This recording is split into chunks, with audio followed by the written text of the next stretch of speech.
I'm from Black America, it's just another year. You knew the disrespect by your elected puppeteers, but let me show you how to persevere. Yo, what's up, everybody? Hey, It is your boy, Jada Costa. and it is your girl, Katniss. And together we are the Nitty Nitty Gritty. Gritty. So we are here today. We got a full show. Lots of talk, as y'all seen in the description, about the Dahmer show, Monster, the Dahmer story. We're going to get into that.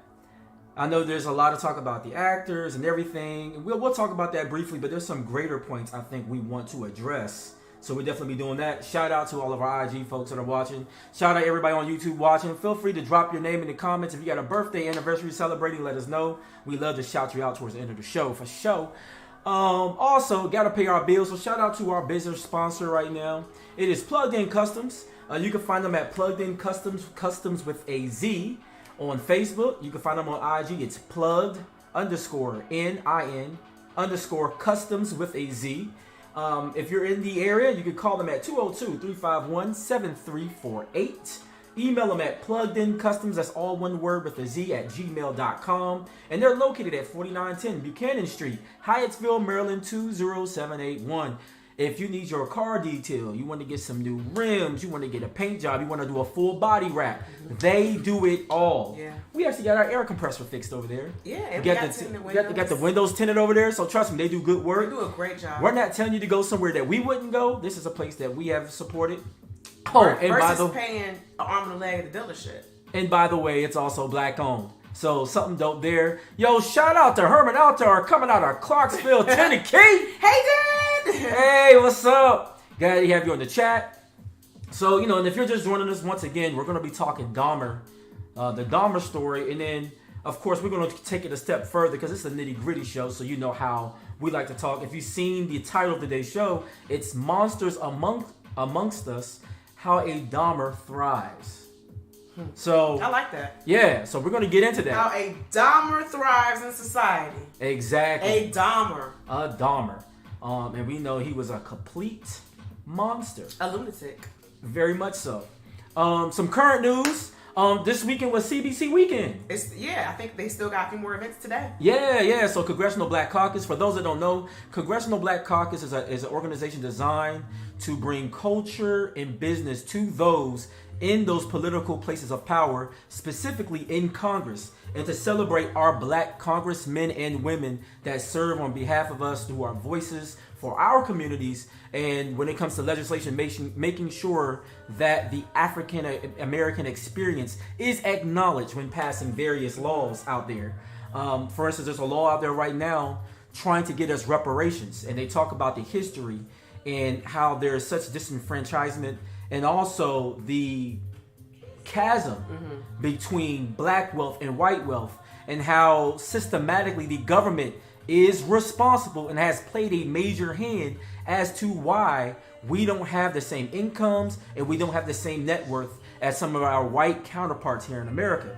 So these are the kind of things that we can talk about at the CBC. They also had the Phoenix Awards. They did. Lots of celebrities were there. They had multiple galas yesterday. Oh yeah. But I think the thing about CBC weekend is that it's something that is innate to DC because they always congregate here every single year. Yeah. So if you're black in the DMV area, you typically know about it, you've heard about it, or you maybe participated. But outside of the DNC area, if you know that you are an influencer in your community, if you are into politics, maybe you're an aspiring councilman or woman where you live, I would encourage you to consider coming to CBC weekend next year. Absolutely. Or the year after, because you're going to be able to network, you're going to be able to rub elbows with people who are very influential, and it's going to really benefit your career and your community. So make it a point to come to CBC weekend. I think that every black person should experience at least one CBC weekend in their lifetime. Absolutely. I think so. Speaking of, black experiences, shout out to my man Jason Carver. He was in town this weekend. Got a chance to fellowship and spend some time with him. Shout out to my people, anybody who attended Austin Peay State University. But one thing that he had commented on, I'm pretty sure Jason don't mind me throwing this out there. He talked about he feels like it's important that every black person in America come out to see the AfricanAmerican Museum. We're both, he's still active duty through the reserves, but I'm a veteran, so he's able to walk right through that joint, no problem. And he really enjoyed it. And then we was able to walk down, and it was a little cold this weekend, but we're soldiers. We marched down there to the MLK, got a chance to view that. So I think that's an important experience that everybody should definitely check out. DC is a great city. You can have a lot of fun. I think we have some of the best brunch in the nation. But outside of that, actually, this is for all Americans. Black, white, yellow, purple, indifferent, whatever the situation is. I think everybody should check out the African-American Museum. It is one of the better museums associated with the Smithsonian. It probably stays the busiest. And guess what? People of all backgrounds and creeds visit the African-American Smithsonian. It was done really well. I'm going to drop a bomb to the soldiers. Herman saying soldiers, yes. So, it was done really, really well. Yeah. I know they had the vision for it took a while, but I'm happy sometimes, you talk about often how when you do something fast and quick and cheap, it's not quality. But when you think about it, you take your time, it's done really well. And I just want to shout out the Smithsonian. They did an excellent job. Whoever was the visionary for the setup, the staging, the collecting of memorabilia throughout the years. They just didn't it's done really, really well. Done very well. And something else that I noticed, and it's funny, I've been there like so many times now. It's always something new. Always something new. Something that we were looking at. There's a memorial on the second floor, and it talks about African Americans and our involvement specifically in the military, right? So there's a little section when you're going through the downstairs exhibit, but upstairs there's something else too, right? So me and Jason were looking through there, and something I've heard an elder tell me this before, but it reminded me that African Americans and how hard it is for us to get into special forces and elite fighting groups. So in Vietnam, they were storing us up in there. And when you look at the Congressional Medal of Honor that was given out through black men and women who served in the United States Army over the years, it's actually kind of sad. So you see at Vietnam era, bunch of awardees, and then there's nothing. And then the latest one was I think it was the 90s or the early 2000s, another black man was awarded the Medal of Honor. Wow. And a lot of that is because in the 80s, in the late 70s and in the 90s, it is so hard for a black man. That's why I love David Goggins, right? And I know a lot of people don't like him, but he was a Navy SEAL. I think he was SEAL Team, he's either SEAL Team 5 or SEAL Team 6. And, to celebrate somebody who went into one of the most fierce, best trained combat units that America has, because a lot of times it's when they look at your application, you don't get a look. They don't even consider you. And that kind of ties into today's show. But before we go there, also want to send prayers to those who are victims of Hurricane Ian out there in Florida. Fiona went through Puerto Rico. Shout out to Tall Guy Tycoon, Armando Pantoa. Actually, we went to Austin P together as well. I know he's taking up various donations. He's actually going to charter a plane himself to take down water and various supplies to those families. I know a lot of the island is still without power. Wow. So, and keep in mind, this is a part of America now, right? That's true. So, That's true. The question is, are they going to be a priority? Yeah, right. And the reason why I say that is because history has a way of showing us a mirror, right? And we're going to talk about what that history looks like even on today's show. A lot of times you'll see, man, wow, 30 years ago is still so reflective of today. A lot of things just don't change. Yeah. You have to, I think unfortunately when you are disenfranchised or when you are a minority in this country, you can't just expect change to just fall and just happen miraculously. You have to literally enforce change to happen. You do. You absolutely do. So you have to enforce it. And we're going to talk a little bit about that because, we always have to close with some form of charge or what can we do to make things better. Don't want to just complain. It's like, all right, this is the situation. Here's where we are. But how do we move forward? How do we get better? Yeah. It's really important. But let's get down to the nitty gritty. Let's get down. So some people, you've watched the Dahmer story, even if you haven't watched it, if you're of a certain age, and a lot of our demographic is actually over 45, you probably are very aware or have lived through the news reports when Dahmer did all this killing. He started actually back in the 79, but majority of his killings were actually done in the late 80s, like really like 87 to 91. This is my first introduction to him. Yeah, and for a lot of people, this was our first introduction. I didn't know who he was. Yeah, so a few weeks ago. If you watch the series on Netflix, what's his name? Ryan Murphy directed. Ryan Murphy's always done like horror. He's really big. Horror is definitely his genre, but it's not even horror. He specifically does period pieces. Yeah. So like he did OJ and the People. Yeah, he did this one. I think he's fascinated with like facts and then introducing cases or stories that may have been 30 years old to a newer audience. Yeah. From a different lens, because I don't think he celebrated Dahmer the way he directed this. No, he didn't celebrate it at all. No. I think he was very. I think he took a very honest approach. I know there's a lot of people upset about it. There's a lot of different opinions, right? So there's some folks like Lil Boosie who said we should boycott the show, we shouldn't watch it. I know Charlamagne the God, even on the Breakfast Club, had mentioned, like, listen, at the end of the day, do they really care about the injustice? He was unbiased in his approach of this story, which I really do appreciate.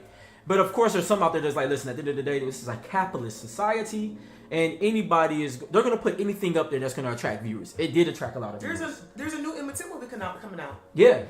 And we just had an Emmett Till show.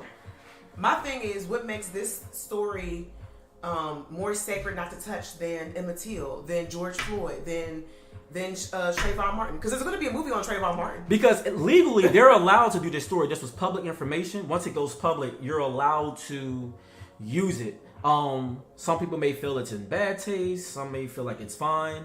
I think it's important to tell stories like this because, keep in mind, telling this story is no different than telling the harsh reality of the African-American experience here in America, right? I think it reminds... And I don't even like saying African-American because we're American, but so that way people are specific about which Americans I'm talking about because we're all Americans at the end of the day. I think it's important to tell them stories, though. I think it is important... Okay, this way. Out of control bullies, I see you.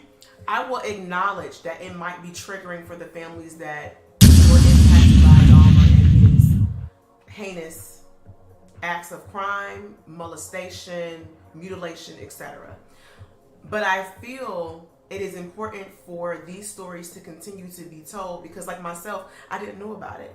So there is an audience that you are reaching, and what it does is it holds a magnifying glass to the injustice of Black people in this country, and it lets people know that, wow, this may have happened 50 years ago, 100 years ago. We're going to continue to tell this story because we want you guys to know that this country has done us wrong. So what it does is, it's so funny because I feel like oftentimes as Black folks, we would hear stories about people telling the police things were happening in the community and the police wouldn't believe it. And then when they would tell their coworkers, racism happens to me, they're like, oh, that's old news, you guys are lying. But then when George Floyd happened, that was the first time I heard people outside the Black community saying, oh my God, had it not been for that video, I just thought that you guys were just complaining. And it made them realize, wow, Black folks have been telling the truth for years. Yep.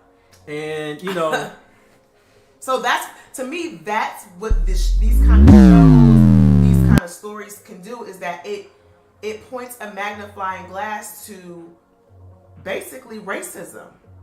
Yeah. Racism permeating year after year, decade after decade, century after century in this country with not much change. And it makes them feel guilty, and I'm happy it makes them feel guilty. It does. And it's a good thing. And the thing is, it's not to, and this kind of relates to like CRT and so many other subjects, it's not to beat down the white community. It's to actually help the white community help engage the things that are criminal and hateful in society. Keep in mind with Jeffrey Dahmer, this is a man who murdered and dismembered, drank the blood, ate the flesh, boiled it, did all kind of sick experiments. With all minority groups. Keep in mind, only 11 of them were Black. So they say they're just a Black issue? Yeah. Young Asian men, young Native American men, white men. He killed all kind of people. So when we let this stuff slide, we're not just talking about, oh my God, it's just, we only care about the Black folks. No, I care about all those young men. Yeah. I'm sorry, my heart broke for that young 14-year-old boy that he killed. That one was really sad. We're going to talk more about that one, but it was sad. Now, I would say as far as the story, though, I got to give credit Oh man, I can't think of the actor's name right now. The one that played the father? father. I'll tell you who. He did. Keep talking. He did an amazing job. I think he really embodied how a father would feel. And I know a lot of people are like, what kind of idiot would do taxidermy with his son? You got to think, first of all, this is the 70s, the 60s, where taxidermy was a thing. I know as a kid, my whole life, I looked at a deer head in my grandfather's house because he was a hunter.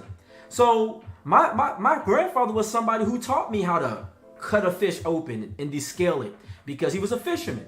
Wow. So to me, I didn't see that as sick behavior to put on a young man. There are plenty of fathers out there, including black fathers, that teach their son how to properly... Richard Jenkins. Richard Jenkins did a great job playing Lionel Dahmer. Mm-hmm.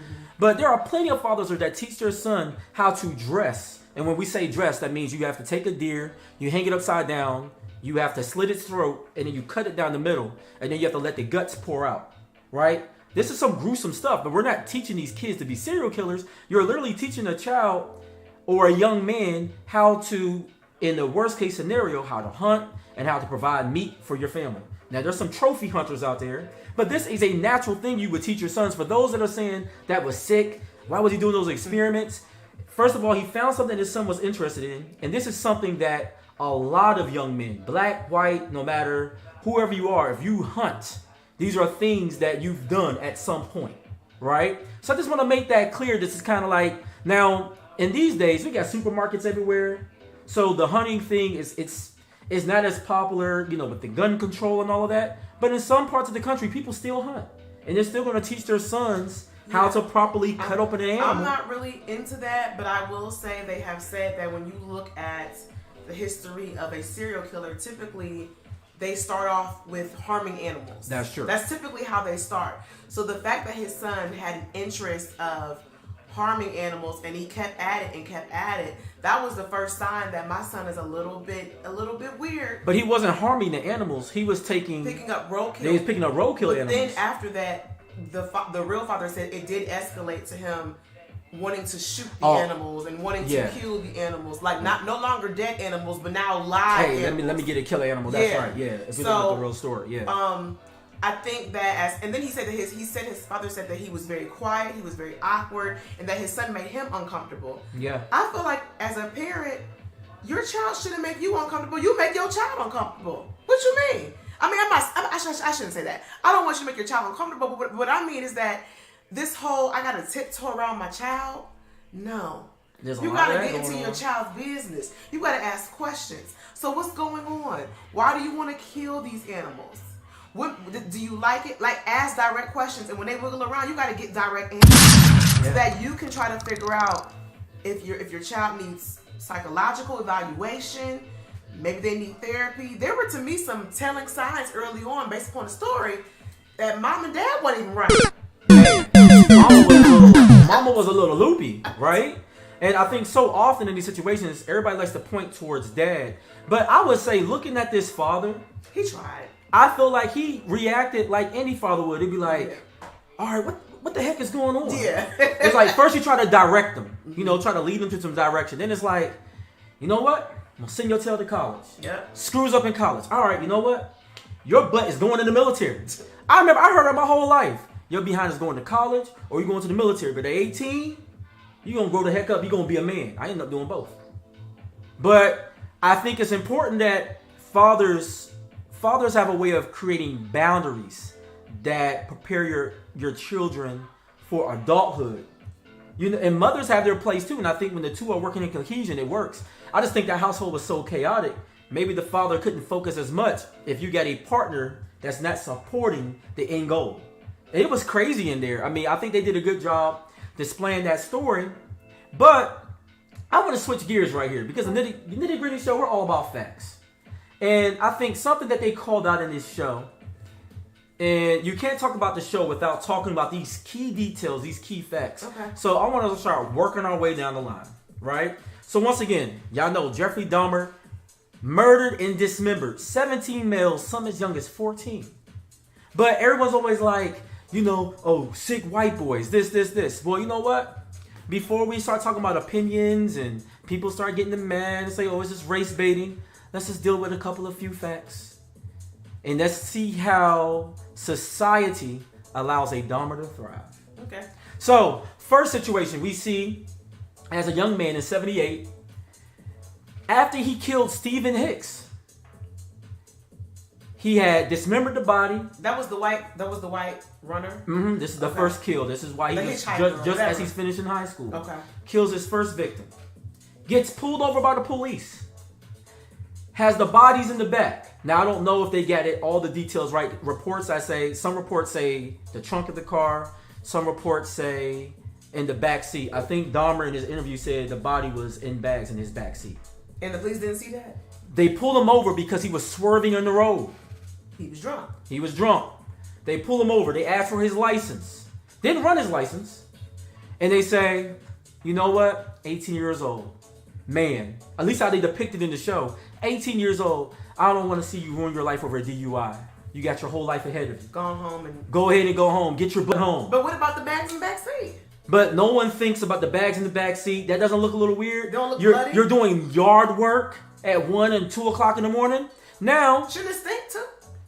It should stink. Maybe if it hasn't been too long, maybe you don't smell it. But still, that looks a little suspicious. Like, all right, so you dumping stuff.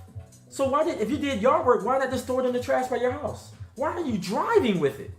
Right? Now, let's bring this to a more practical situation. I'll use myself. Me and Katrina, we're in Middle River, Maryland, visiting my friend Jerome. We got pizzas. We're going to the house. I guess our tail light was dim. He said it wasn't working, but I guess when I checked it, it was just dim. So I ended up changing it out. I didn't get like a ticket or anything. But the cop pulls us over, stops us. This is before we had tents, so you can see clear. We riding fishbowl style. You can see clear into the car. Obviously, there's a black male, black woman. I'm dressed down. I'm going to my friend's house, so I don't got on a suit. I got on casual Adidas apparel or something like that, right? Katrina got 4 pizzas on her lap. And he's still like, oh, so where you guys headed? What you doing? She got 4 pizzas on her lap. You think we're about to go rob a liquor store? Right? Keep in mind, he asked for my ID. Did he not? He goes back to his car. He runs my ID. He runs our insurance. He checks the registration. Then after doing that, so we probably sat there for like 8-10 minutes. He then is like, hey guys, no, I'm not going to give you a ticket. I'm going to let you go. But you know what he did? He ran my information. He made sure he did that. But with Dahmer, nah, they didn't run nothing. They just said, you know what? You just go ahead and go, man. You know what? I don't want you to ruin your life. And even in the interview, Dahmer says during that situation that he was like, oh, I know for a fact I'm about to get caught. I got visible bodies in a bag. He said, I kind of wish the cops would have just taken me in because then my compulsive nature to kill would end right then and there. Cops didn't do that. Cops didn't do it. Moving on through the timeline. Moving through the timeline. So then, before this, we know that Dahmer goes to college, flunks out, horrible GPA. Then, like literally, he was like a 0.56, guys. Like, I don't know. How do you get a 0.56? But then, to make it worse, goes into the military. In the military, multiple times he got in trouble for insubordination while he's at Fort Sam Houston. I was at Fort Sam Houston because I was a combat medic. Also, he got his whole platoon punished. They actually beat his behind, the other recruits, because he got everybody in trouble. Because they do believe in mass punishment in the military. I've had a lot of times I had to do push-ups and sit-ups and leg lifts because somebody didn't know how to wash their behind. It happens, right? Then he goes to West Germany, where he still gets in trouble. And he's getting in trouble for getting drunk, multiple DUIs, all those problems. The military doesn't give him a dishonorable discharge. They actually somehow give him an honorable discharge. And let us not forget, the military is the one that taught him how to drug people. Yep. Because he was a medic. So he wasn't the brightest crayon in the box. Let's be honest. It's just irresponsible. But you know what? They're like, we don't see how these problems are going to affect him in the regular world. That's what the military report said. So you mean somebody who's getting constant DUIs, who could get behind the seat of a car and kill a whole family one day, you don't see how his DUIs and constant drunken behavior can affect him in the real world. And his obsession to understand how to drug people, because he was all on that. So since the military didn't see how that was going to hurt him in the real world, let's go a little bit further and see if this ever affected Dahmer in the real world. So then he gets kicked out of bathhouses because he's drugging his partners. Like I said. If you don't know anything about the bathhouse scene at that time, this is where people of the gay community would go after parties. They would do their thing. This is how they party. This is, instead of going to a hotel where they may have been subject to criticism because of their lifestyle, they go to the bathhouses. He got caught in the bathhouses drugging people. But once again, police never get involved. Nobody takes him to the police. He just becomes banned from the white bathhouses. Banned from the bathhouses. No jail time. But isn't it? Do we want to clarify? Because isn't that how because he was banned from certain ones? It's kind of how he got to. Well, also partially because when he gets kicked out of his grandmother's house, and that's a little further down the line, he moves into a black neighborhood because that's all he can afford. There you go. Right? Okay. And so now he's closer to the black community, so now you start seeing them kill even more people of color. There you go. By proximity. By proximity, gotcha. Right? So then we go a little further. This is what got him kicked out of his grandmother's house. He's arrested for masturbating in the presence of two 12-year-old boys. This is in September of 1986. You know what happens to him? Disorderly conduct, 1 year probation, additional ongoing counseling. That's it. Okay. 12 years old. 12-year-old boys in his presence. That's super young. And that's he tries, so inappropriate. and the excuse he uses is he just peed. But mind you, this is a record in the system. 1989, Dahmer then pleads guilty to propositioning a young man for immoral purposes. This is, if you guys recall, and this is a true story, the brother of what will be a later victim of his. I'm gonna screw it up, but Conorak, young Conorak, his older brother. He tried to drugged him, tried to proposition him for sex. He gets away, right? That's the first time the family tried to go. And when they testified, because the father didn't speak English well, you know what the judge says? I see my grandson in this young man. I don't want to ruin his life over this. So what happens is he pleaded guilty. He does 1 year in jail, does 5 years probation. Now, key thing here, he's a registered sex offender. Yeah. But keep in mind, the judge is like, I don't want to totally ruin his life, give him a work release program, all that. Because he reminds him of his grandson. Yeah. The judge basically said, you know what? We're not gonna tell your employer about this. We're gonna just keep this between us because I don't want to ruin your life. Like you said. So when he went back to work, they had no idea he was a sex offender. Although they heard about it in the papers, but still. So then, go forward. Now in the 1990s, Dahmer had multiple reports. By then, he's living in that black neighborhood. Well, yeah, because he already had killed multiple people at his grandmother's house, and killed at least 3 victims. She knew something was up because she was like, "It stinks." Yeah. Dad came over to check things out. He found a little blood on the concrete. Like, what's going on here, Jeff? Jeff's like, "Oh, I'm just killing more roadkill." His dad's like, "Okay, but it stinks." Dahmer gets another pass. I think you guys see where I'm going. Nate said he's pissed. Damn right we're pissed. Right? So you go a step further. In the 1990s, he's living in the hood now. Yep. You got multiple neighbors, people of color, complaining, calling the cops. Hey, really stinks across the hall. Hey, got a neighbor. I hear some screaming and noises. Acting a little weird. Nobody comes. We've seen countless cops get called by Karens for men walking their dogs in a public park. We see countless Karens calling the cops on people who are pulling up to Airbnbs they already paid for. We see countless Karens calling the cops on people who are literally walking into their own home in their own neighborhood.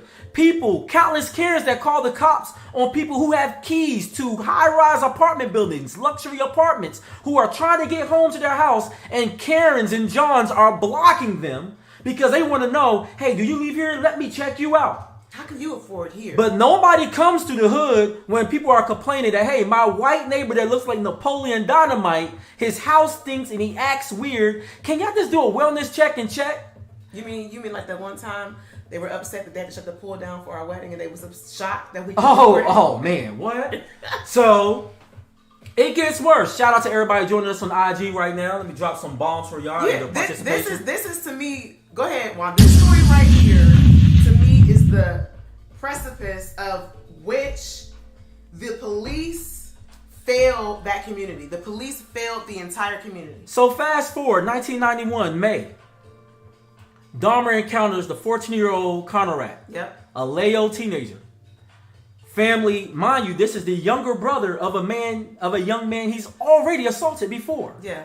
Right? But he lures him in because he's saying, hey, I just want to take pictures of you. And it's an immigrant family. They're struggling. I know my family needs the money. I know it's dangerous. I know it's wrong, but my family needs the money. So I'll go with you. So Dahmer then drugs the boy, drills a hole in his head because he's trying to do a lobotomy. He's so mad. Because he wants to create freaking zombies. The boy somehow, Dahmer gets drunk drinking beers. And went to the club, left. Well, in the story they show that, but in the account from his testimony, he said that he got drunk and then he goes out, the boy's gone. He finds the boy on the street, right? So they find the boy on the street. Some women. Black women. This is where Miss Cleveland comes in. Her niece sees the boy, and she's going back and forth with Dahmer because Dahmer sees the boy outside, nervous. And the girl is like, this a little boy. Yeah, he naked. He don't look right. And so then the cops come. And then they're taking the side of Dahmer. Is it because he's white in a black neighborhood? What was Dahmer's excuse? Dahmer is like, oh no, this is my boyfriend. He got drunk. Now in the movie, taking care of him. In the movie, they don't show all of this, but what happened in the actual report, the firefighters are actually called because they're first responders. They check the boy. They find that his rectum is bleeding. They see blood under his penis. They see that he's not well. But the cops, despite that, and I'm going to call these cops out by name, Joseph Gabrish and John Balserzak, they say, you know what?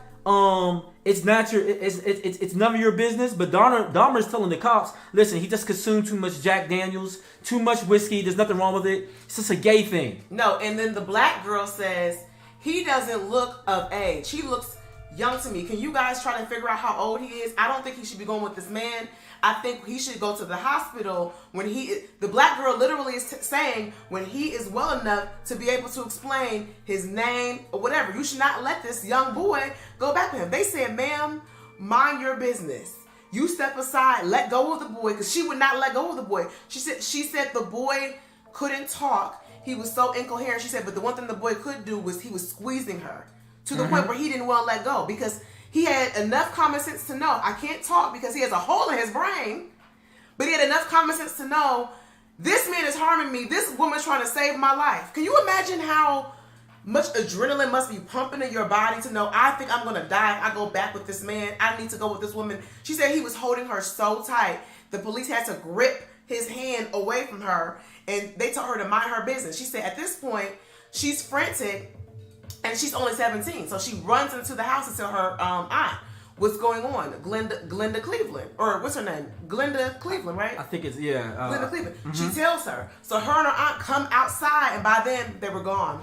The police escorted Dahmer and the young boy back to Dahmer's house.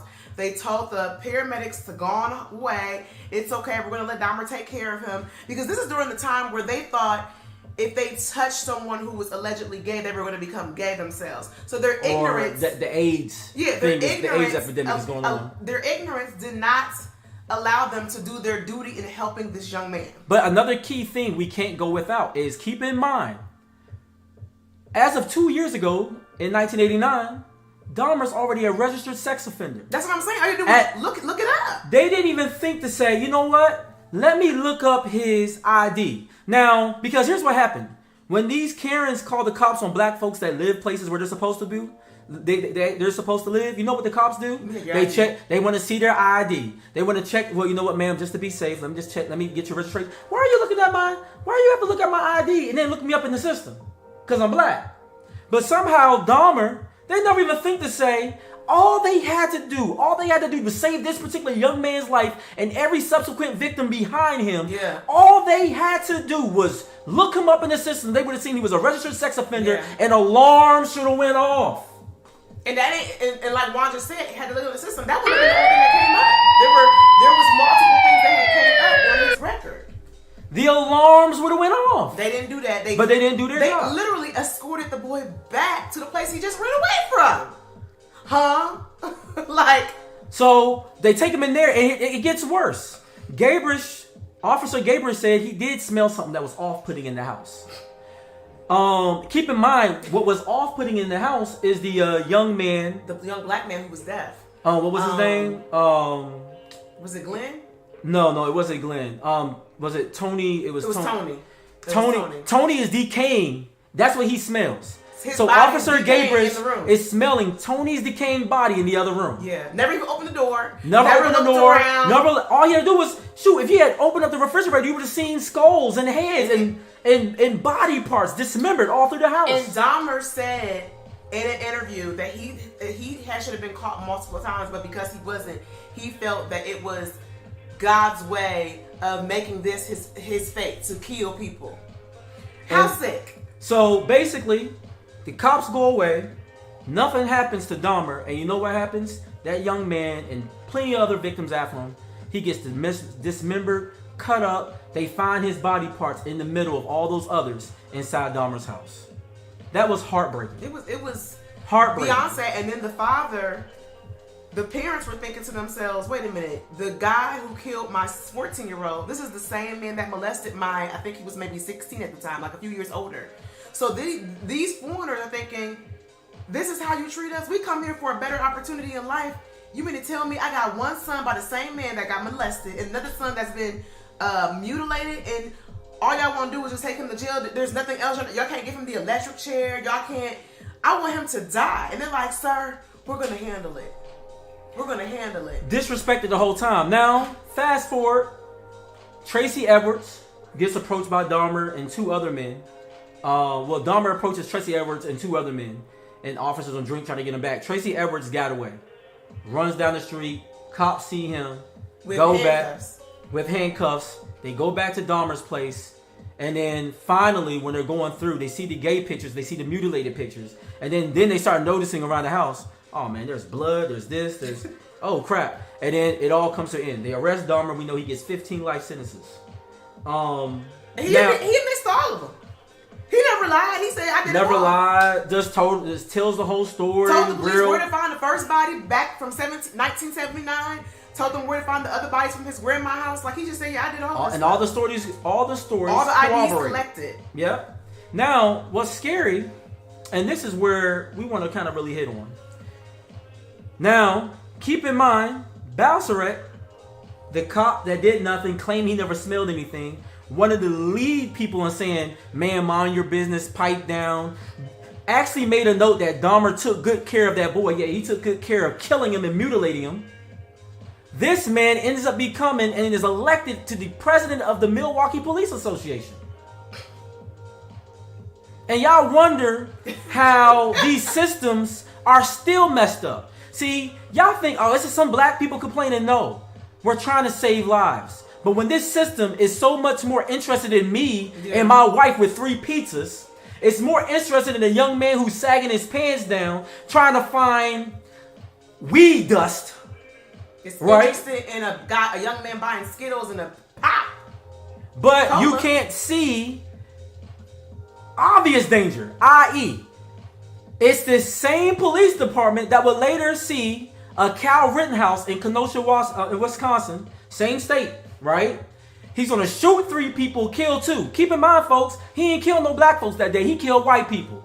Cal Rittenhouse victims were white people protesting on the right side of history. Yeah. He takes a gun across state lines. That alone should have sent him behind the jail for at least 5 years, underage or not.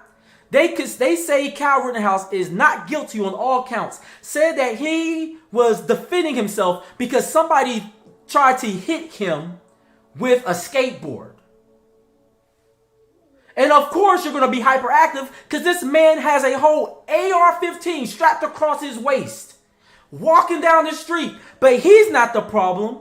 The guy with the skateboard that tried to hit him is the problem. They claim somebody flashed a gun at him. But it's been my experience that when you already have a gun, when you're already a threat, people normally respond in kind to the same kind of energy you already given. You got an M4 talking about, I just wanted to assist the police. You're a 17-year-old. Keep your little young behind at home.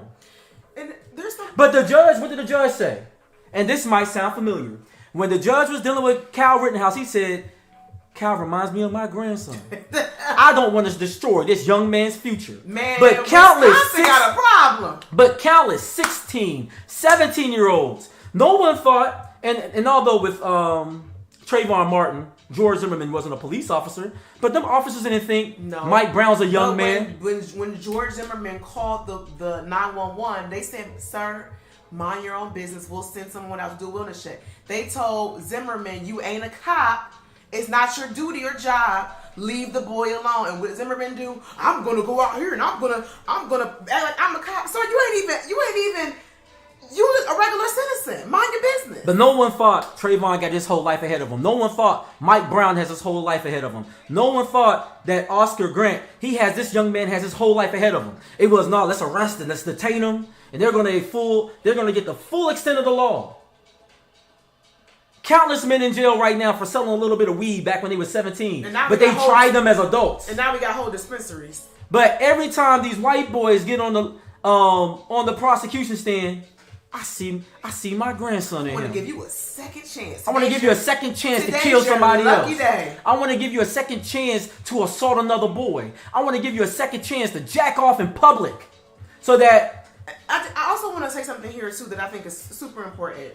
The demographic that Jeffrey Dahmer was going after were young men who not only identify as LGBTQ or queer, but typically men who did not have this. I think the only one that I can think of, and I could be wrong, that may have had more support, at least in the story, the way it wrote it. Yeah, was the deaf young boy. Was it Tony Graham? Tony something. But I want to bring this up because there are so many people who are so desperate just to be loved, just to have support, that they will run to the arms of a stranger looking for support, and that very stranger could be the one to take advantage of them. So the only reason I bring it up is because if you're watching this and for whatever reason your life choices don't align with your family, and for whatever reason they have disengaged with you, feel free to DM us. If you ever go out on a date, whether you're a man or a woman, you ever go on a date, you can DM us and say, hey, I'm on a date. I don't know this person. I'd rather you tell somebody what's going on so that somebody can potentially intervene and save your life. That's all I'm trying to say. And families, even if you disagree with the choices of your children, keep that in mind that, you may not agree with their lifestyle. You may be like, this is not ideally what I raised you to be. But keep in mind, if you give them no community, then they can very well run into the arms of a whole serial killer. And the story makes me sad because it's already being hard being a black man in America, and then to not have any, to the point where no agency. Yeah, when you're missing and no one's looking for you, no one's caring, that saddens me. So again, if you're someone, you're really going through it for whatever reason, I will be your family. I want you to know that you don't have to run to someone who you don't know. I want you to make decisions that are going to protect your life. We all deserve to be alive and to be well. We all deserve it. So, and look, and then there's some more stats to bring up. Keep in mind, same state, Wisconsin. Y'all know that's where George Floyd was killed, because reportedly he had a bad check of $20. A check. And guess what? When it came to George Floyd, his past was used as a means to legitimize his murder by Derek Chauvin. And it's interesting, because a black man dies unjustly. It's filmed for the whole world to see. But at no point do they really want to use Dahmer's past to show that he's an animal. Matter of fact, they never even looked into his past. Until it was too late. But why did the police who escorted the young boy back, how did they even get back on the force? What was the repercussions for their negligence in letting a 14-year-old boy back into the hands of a predator? Because a mass murderer. And and to put it very plainly, what we're addressing is because this is how bias and prejudice. I don't care if you lily white, you don't think it's a problem. Keep in mind, Dahmer killed white young men too. So when you ignore stuff because it's like, that's a black problem. It's a black neighborhood. Them same killers, when they go shoot up these schools, when they go shoot up a park, when they go into a church killing 9 people. See, when you ignore this, it's only a matter of time before them killers are going to kill you next. It's only a matter of time before you're the next victim. Because guess what? Murderers are not just going to kill just one race. Eventually, it's going to bleed out to everything else. There's something that's allowing that deviant mind to fester and grow from a young age. Mm-hmm. So you can say what you will, but parenting is impactful. Look. Get into your kid's business. Any kid talking about, I want a gun. Why you want a gun? The Columbine parents were shocked. And then after they kill everybody, they go into the room. They see all kind of, the kid is... And shoot, this was a situation with Dahmer. Dahmer even had made an altar to the devil, a smaller one. He had said that his real goal at one point was to take the bones of his victims and make an even larger shrine to the devil. Because he was a fan of The Exorcist Part 3. He liked the eyes. I've heard this a lot with these young mass murder, these young boys. It's almost like they live in a fantasy world. Like the guy who went to the grocery store, he filmed it on Twitch because they said he loved video games. Some part of me feel like some of these video games shouldn't even be accessible to the young ages. Where they're not supposed to be. The video games like Call of Duty, PUBG, because they have blood and stuff. Like they're like real battle simulations. They're actually rated mature. Because they even curse in some of these games too. Just as, they're trying to make it like real war, right? But you know what these parents do?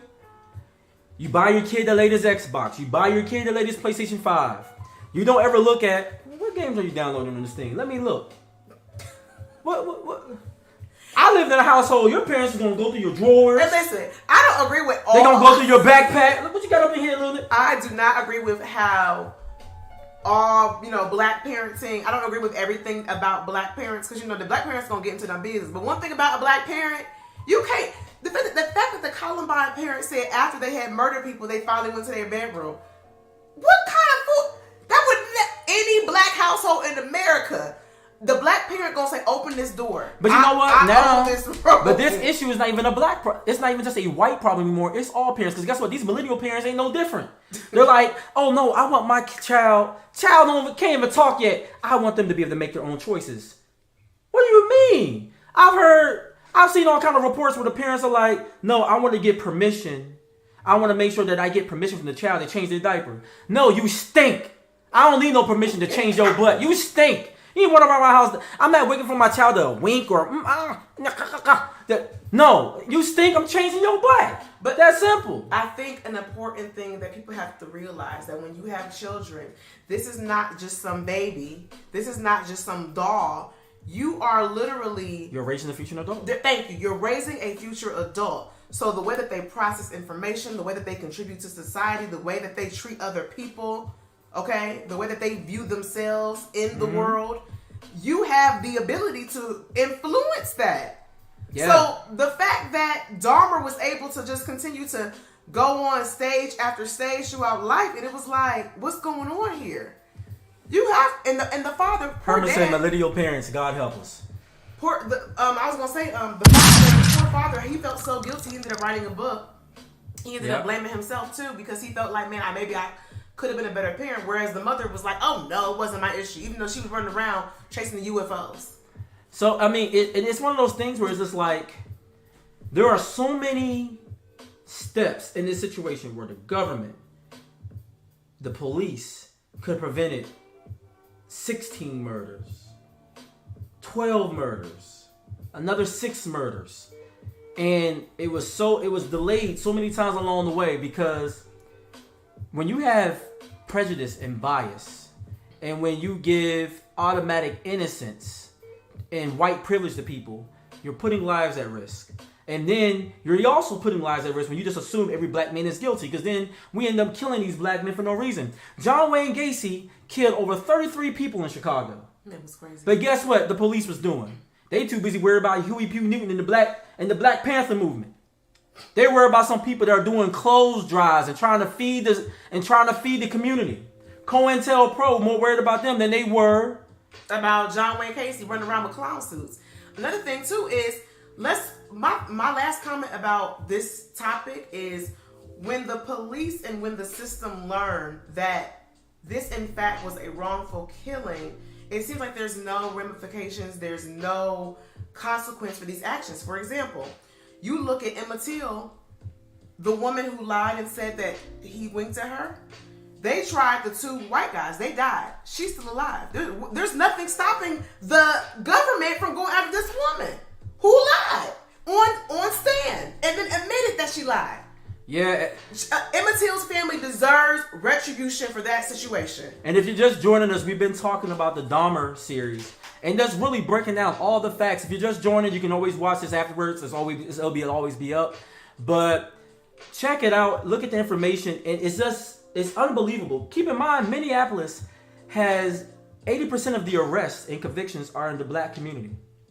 Because, correct me if I'm wrong, but when you talk about police, the police typically were, what was the guy's name? Overseer? They say that a lot of people who were the overseer on plantations so the background of the police department comes from slave catchers. Yeah. Their first job were trying to find runaway slaves and bring them back. That was the first order or the first job or the inception of police in this country. So history teaches us, we talked about this earlier in the show, history teaches us that a lot of things aren't just happening because of a happenstance. No. There's typically a decision or a target. There's always been a target on black men and women and children. We've never been able to get the benefit of a doubt. We have to always be twice as good to get half as much. And we are always questioned to just exist. Yeah. Just our existence is threatening or a problem. But then you got mass murderers running around doing what they want to do. Yeah, and so we have to address this because keep in mind, this doesn't become a black problem anymore. It becomes a humanity problem because everyone's life is at risk when we're not putting the proper attention on what the FBI they've been telling us for years. Hey, white supremacy is one of the biggest threats to the American public, not the African American public, not the Hispanic or Latinx American public, the American public as a whole. And we saw this January 6th last year. Firsthand. Oh, yeah. And we don't want to do anything about it. And plenty of white kids got killed at them schools when they shot them up. Yeah. And my heart pulls out to these young babies. Being like, the fact that our kids are going through drills, what to do in an active shooter scenario. It's so sad. And it's become so prevalent. When we hear about it, like, dang, another one? We hear about another young black man dying. Dang, another one? This is the reason why I don't affiliate with any, and I don't care who's watching, I don't affiliate with any political party. I'm tired of the Democrats saying it's the Republicans' fault. The Republicans saying it's the Democrats' fault. But nobody's writing legislation that will fix this issue. That's what I'm saying. Yep. It's almost like the American people, we are ping pong matches in some, I don't know if it's because they are considered the wealthy or what, but like, Shouldn't there be some executive order by somebody somewhere to say enough? We need to change legislation so that no more kids are dying. You know what? But by them not fixing something, they can emotionally engage you. And you'll keep voting for them, and they don't have to do anything. Ugh, I just can't. I can't. So like you already know, this is October. Next month, you're gonna get a bunch of Democrats saying, "Hey, vote for your lives." And listen. This is not me saying I'm pro-Trump either. Guess what? Actually, most Republicans don't even identify with the MAGA term anymore. 79%, it came out in a report with Bloomberg and also Politico, found in a survey that 79% of Republicans do not associate with the MAGA headline anymore. They have, and those that did are now dissociating because they don't want to be a part of that crap. But, that's that. Look, I mean, I could talk on and on for days, but we won't belabor the point anymore. But I hope this added another frame or lens to these situations and what we can do to fix it. You know how we fix it? Don't get distracted. When it's time to vote, And it don't stop at voting. That's the problem. And it can't just be voting for president. When you're voting for your councilman, when you're voting for your mayor, and guess what? When they're local, congressmen, aldermen, councilmen, mayor, make them bam and shake your hand. Or the sheriff. You get to vote on the sheriff. Yeah. And guess what? You call their phone. Because, see, everybody wants to kiss babies during the election. So right now, this month, I know all kind of politicians out there saying, hey, how you doing? I'll come to your event. And then come January, where you at? And you know what you start doing? In January, they don't pick up the phone. You just keep it tallying. And then next year, when they're saying, hey, I want to earn your vote. You already lost my vote. You never earned it last time. I got a list of every time I tried to contact your office and y'all blew me off.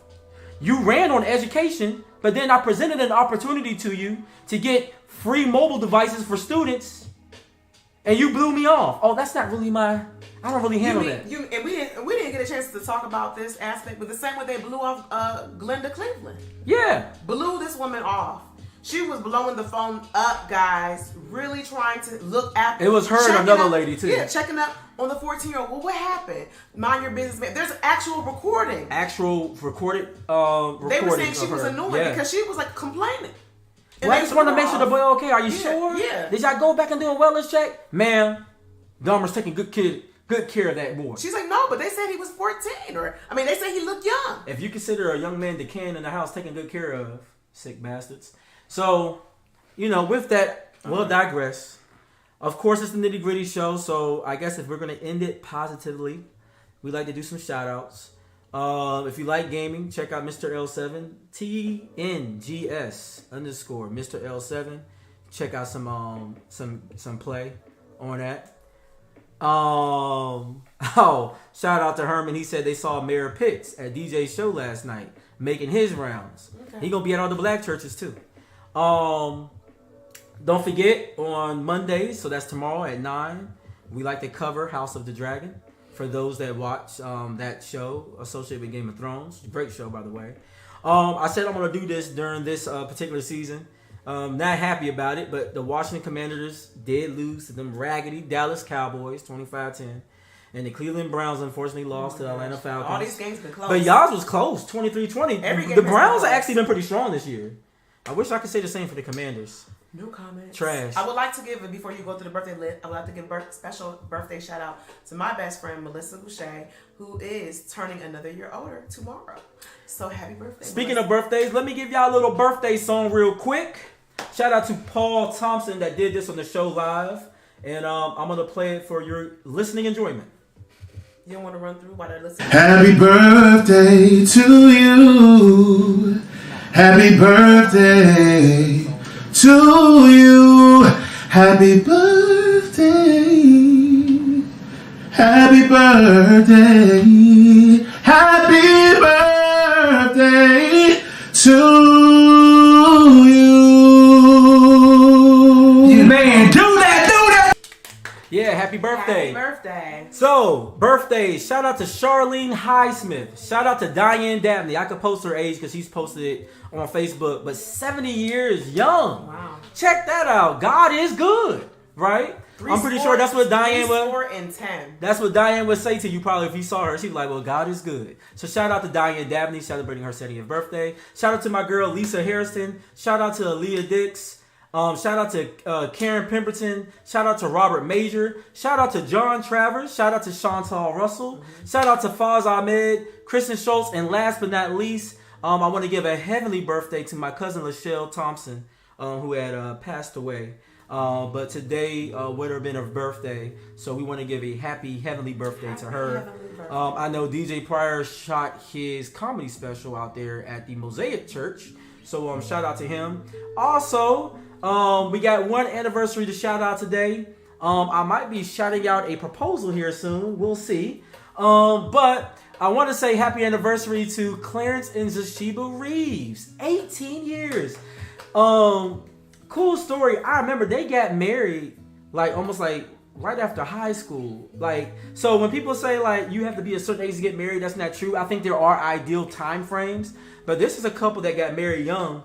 And they're doing well. So, definitely blessings to y'all. We are so happy for you and your union. Look, thank you guys who've been watching and supporting the show. Once again, don't forget our sponsor, Plugged In Customz. Also, don't forget, we have merch, y'all. We have merch available. If you go to www.squadlocker.com, if you put in the search, The Nitty Gritty Show, you got to type in the whole thing, like a Tribe Called Quest, The Nitty Gritty Show. We have partnerships with Adidas, Under Armour, Nike. We got good quality polos, not that cheap stuff you buy on Amazon and it be all scrunched up. You put it in the washing machine and it shrinks up on you and all of that. We got quality stuff on there. Dry fit, hoodies, caps. Go get yourself some. Support the Nitty Gritty Show. This is us passing the offering plate around. So hook us up. Matter of fact, you see right here in the corner, you don't gotta go ahead and buy a $40 polo or something like that. You can send me 50 cents. You can make $5 donations, $10 donations. $20. I will take 50 cents a day. We like if you buy the merch because then you get to wear it and people may ask you what is that, and then you can say, oh. And then you can tag us on social media. Yeah. So whatever you feel in your heart to bless us on tonight. Feel free to do so. Go ahead and do so. Look. Well, beloved, it's been great. It's been great. Listen, it's your boy, Jay DeCosta. It is your girl, Katniss. And together we are The Nitty Gritty. Thank you guys for watching, and we out. Peace.